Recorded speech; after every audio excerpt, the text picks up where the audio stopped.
la pregunta que quiero lanzar y el tema que vamos a tratar es, ¿un cristiano tiene que diezmar? O sea, ¿están los diezmos vigentes? ¿Dios le pide a la iglesia y a cada uno de sus hijos que diezmen de lo que reciben mensualmente? Vamos a estar meditando sobre este tema. ¿Son los diezmos bíblicos? La palabra diezmo procede de dos palabras, una en hebreo, maser, y del griego apodekato, y prácticamente la palabra diezmo significa la décima parte de algo. Eso es la palabra diezmo. La décima parte de mis ingresos. Yo recibo 1000 y el diezmo son 100. Así que dentro del vocabulario cristiano, nosotros entendemos este concepto, pero hay personas que no entienden esto del diezmo. Así que el diezmo es una enseñanza de que yo, de todo lo que recibo de la mano del Señor, yo tengo que darle a Él la décima parte. Principalmente eso es lo que enseña el diezmo. Se nos ha enseñado lo que acabo de decir. Se nos ha dicho que el 10% de tus ingresos le pertenecen a Dios y el 90% es para ti. Eso no es cierto. Eso no es bíblico. Eso no lo puedes sostener con la Biblia abierta. No puedes argumentar este primer punto. El 10% para Dios, el 90% para mí. No. ¿Qué entregaron los discípulos de Cristo cuando Cristo los llamó? Mateo capítulo 19, versículo 27. Viene Jesús y llama a un grupo de hombres y entonces le dice Pedro, ¿no? En una conversación, Mateo 19, 27, dice, he aquí nosotros lo hemos dejado todo y te hemos seguido. Jesús nunca le pidió a nadie el diezmo. Le pidió todo. A todas las personas le pidió todo. Segundo punto. La práctica de diezmar era obligatorio para todo el pueblo de Dios. Yo he escuchado y he leído y me he informado bastante sobre este tema y entonces se enseña de que todo el mundo en el pueblo de Dios tenía que dar el diezmo. Eso no es cierto. Habían dos grupos de familias y de tribus que no tenían que dar el diezmo. Una eran los levitas y los sacerdotes. Los levitas y los sacerdotes nunca daban el diezmo. El resto de la nación de Israel sí daba el diezmo, pero los levitas y los sacerdotes nunca. ¿Por qué? Porque algo que quizás tú vas a descubrir en este estudio es que el diezmo en la Biblia nunca ha sido dinero. Nunca el diezmo ha sido dinero. El diezmo dice en Levíticos capítulo 27, versículo 30, y también en el 32 dice, el diezmo de la tierra de Jehová es. Y ese diezmo es cosa dedicada al Señor. Versículo 32, y el diezmo de las vacas y de las ovejas, diezmo será consagrado al Señor. Así que, a la luz de la Biblia, entendemos que el diezmo era solo para la tierra y para los animales. Tercer error, tercera enseñanza que se nos dice con respecto al diezmo que no es correcto. La práctica de diezmar consistía en dar el 10% del dinero que uno ganaba. Esto no es correcto. Ya hemos visto, en primer lugar, que el diezmo no tiene nada que ver con dinero, sino que era de la tierra, de los alimentos y de los animales. Pero algo muy interesante es que los judíos no tenían un diezmo. Los judíos tenían 3 diezmos. Así que tenían que apartar 3 diezmos. Primer diezmo, como hemos visto, había un diezmo que era ¿para quién? Para los levitas y los sacerdotes. Eso está en Números 18, versículo 21. He aquí, yo he dado a los hijos de Leví todos los diezmos en Israel por heredad. Esta va a ser la heredad. ¿Por qué? Por su ministerio, porque son personas que se van a dedicar a tiempo completo para el Señor, por cuanto ellos sirven en el ministerio del tabernáculo de reunión. Primer diezmo, para los levitas y los sacerdotes. Segundo diezmo, era un diezmo que cada familia tenía que apartar para ellos mismos, para ese diezmo emplearlo en Jerusalén. Los judíos tenían que peregrinar todos los años a Jerusalén para celebrar las 3 principales fiestas, la Pascua, Pentecostés y Tabernáculo.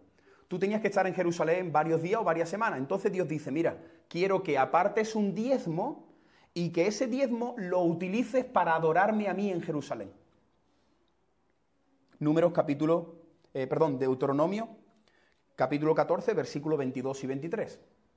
Dice: diezmarás todo el producto del grano que rindiere tu campo cada año. Vas apartando un diezmo para tu propia familia, y cuando tengas ese diezmo, comerás delante del Señor tu Dios en el lugar que Él escogiere, el templo en Jerusalén, para poner allí su nombre, el diezmo de tu grano, de tu vino y de tu aceite.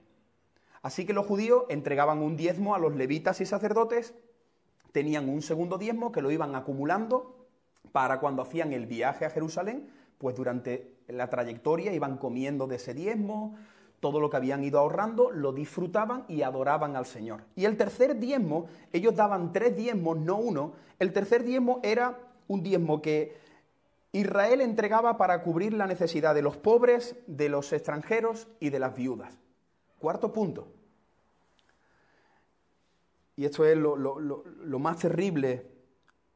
Hay iglesias que enseñan, y esto no es correcto, si tú no le das el 10% a la iglesia, le estás robando a Dios.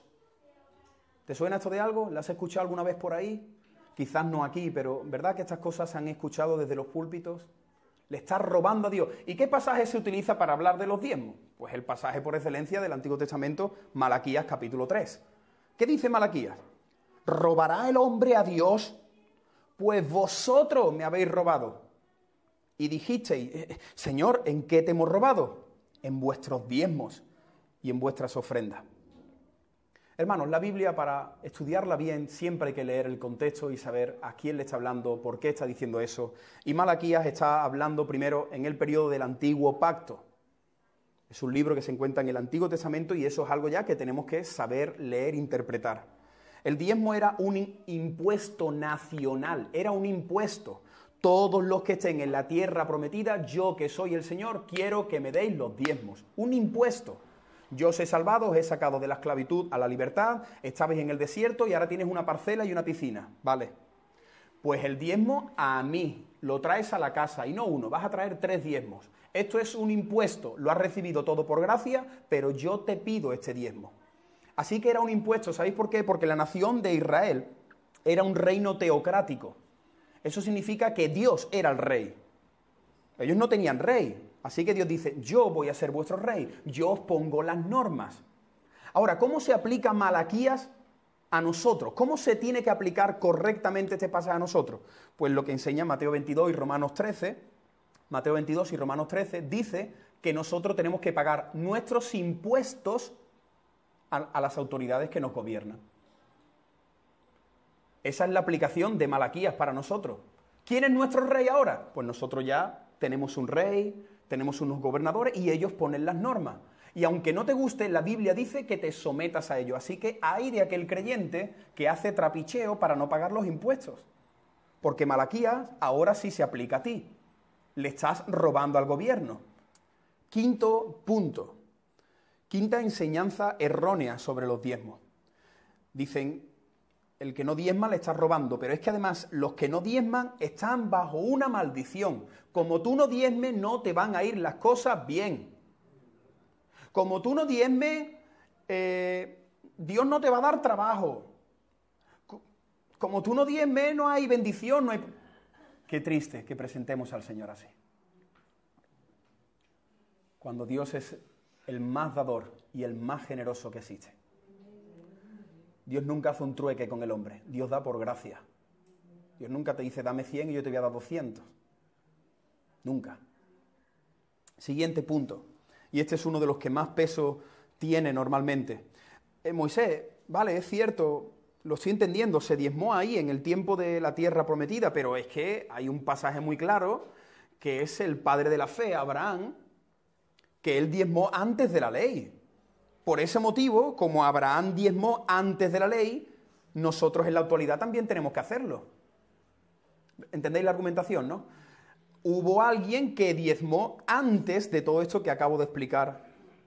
Ahora vamos a leer el pasaje, Génesis capítulo 14, 18, 19 y 20. Entonces Melquisedec, pienso que es una teofanía, que es Cristo, desde mi punto de vista, rey de Salem, sacerdote del Dios Altísimo, sacó pan y vino. Esto es un tipo de la Santa Cena. Cristo representándose a Abraham. Y entonces le bendijo, diciendo, bendito sea Abraham, Dios del Dios Altísimo, creador de los cielos y de la tierra. Y bendito sea el Dios Altísimo, que entregó tus enemigos en tu mano. Y le dio a Abraham los diezmos de todo. Entonces, a la luz de este pasaje, se saca la enseñanza de que Abraham diezmaba y que nosotros también lo tenemos que hacer. Ahora, vamos a mirar un poco también qué estaba pasando aquí. Primero, si estudias la vida de Abraham, Abraham ofrendó o dio el diezmo una sola vez en su vida. Nunca más se dice que Abraham diera nuevamente los diezmos al Señor. Él no diezmaba constantemente. En esta ocasión dijo que él diezmó. Segundo, si seguimos el ejemplo de Abraham, tú dices, no, tenemos que hacer lo que hizo Abraham. Pues entonces tienes que coger todo lo que hizo Abraham. Y Abraham se circuncidó. Varones que estáis aquí, ¿cuándo empezamos con la circuncisión? Abraham todos los días ofrecía un carnero, un cordero, por sus pecados. Tendríamos que hacer eso también. Abraham guardaba el sábado, el Shabbat. Tendríamos que hacer eso. ¿Entendéis lo que estoy diciendo? No podemos quedarnos con una cosa que hacía Abraham y lo demás dejarlo a un lado. Ahora, ¿qué diezmó Abraham aquí? ¿Sabéis lo que diezmó? El botín, todo lo que había conquistado de Sodoma y de Gomorra.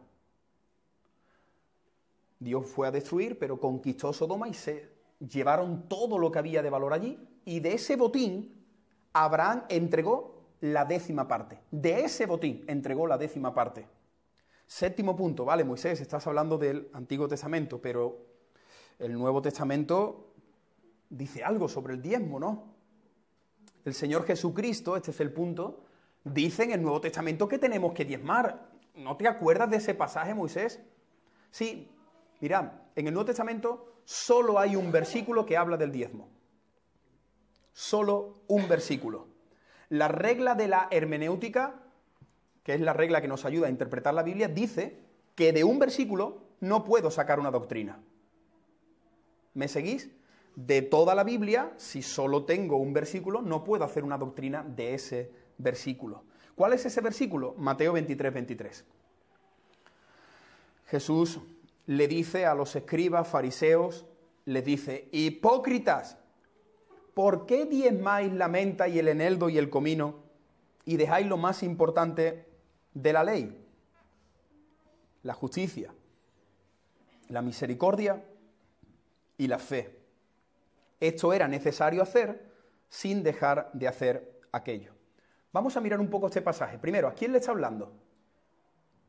A los escribas y a los fariseos, gente del judaísmo, judíos. Y por cierto, ¿te has dado cuenta cómo les llaman después de decir escriba y fariseo?